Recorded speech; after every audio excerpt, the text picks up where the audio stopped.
There is something many people misunderstand about those who choose to be alone. They think it is pride.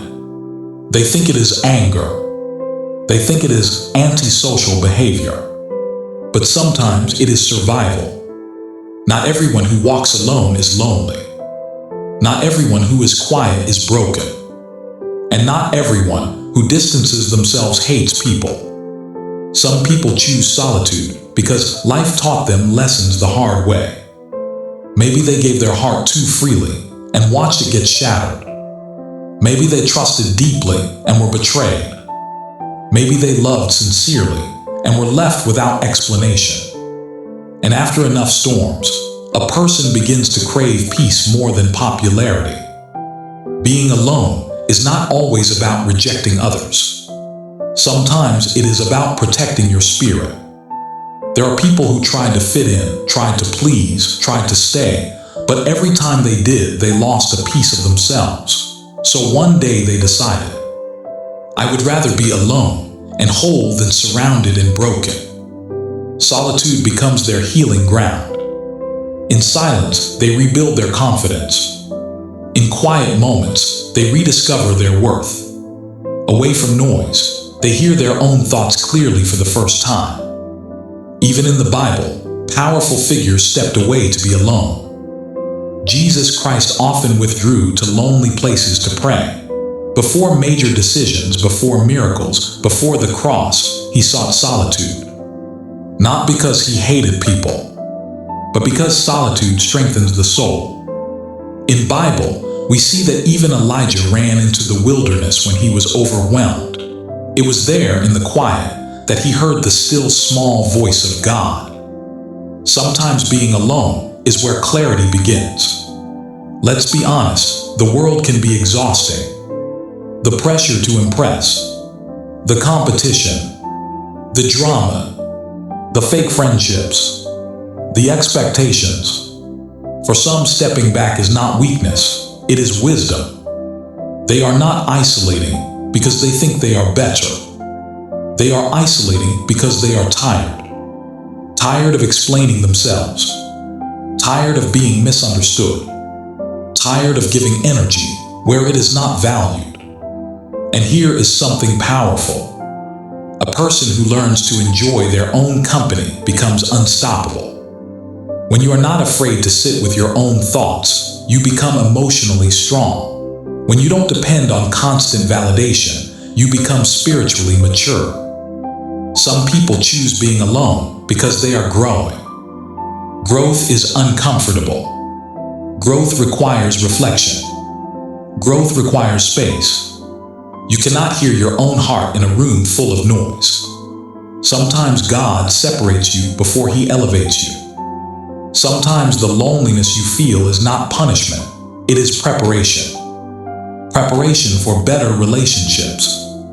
Preparation for purpose. Preparation for destiny. Think about a seed. A seed must be buried alone in the dark before it breaks open and rises. Darkness is not the end. Isolation is not the end. It may be the beginning. There are people who smile in public but cry in private.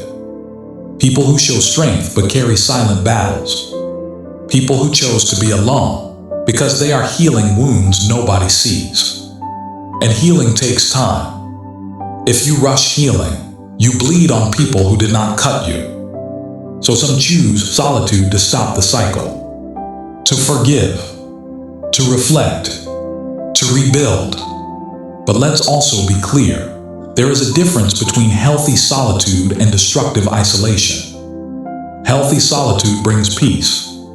Destructive isolation brings bitterness. Healthy solitude helps you grow. Destructive isolation traps you in fear. The goal is not to shut the world out forever. The goal is to become strong enough to re-enter it without losing yourself. If you are someone who has chosen to be alone for a season, hear this. You are not strange. You are not weak. You are not unworthy. You are protecting your heart. And sometimes that is necessary. But don't let past pain convince you that everyone will hurt you. Not everyone is temporary. Not everyone is fake.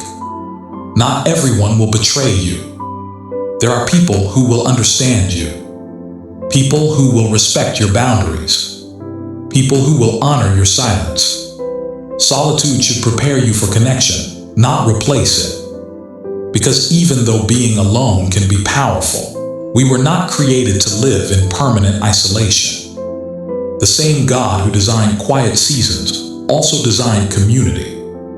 Even Jesus Christ surrounded himself with disciples. Even after praying alone, he returned to people. There is a rhythm in life. Withdraw.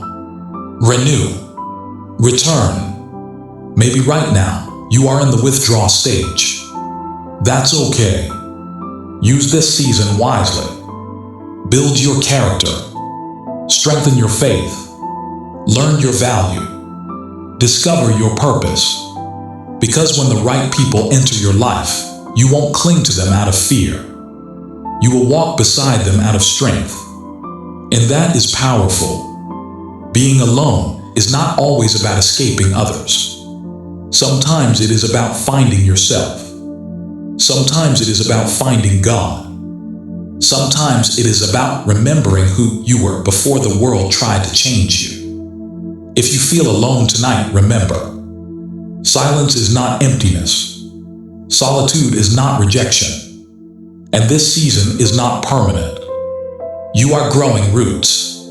And roots grow deep in quiet places.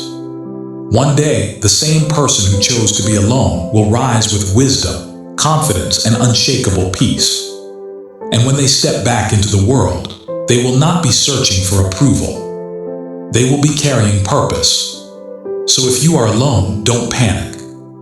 Grow, heal, pray, reflect.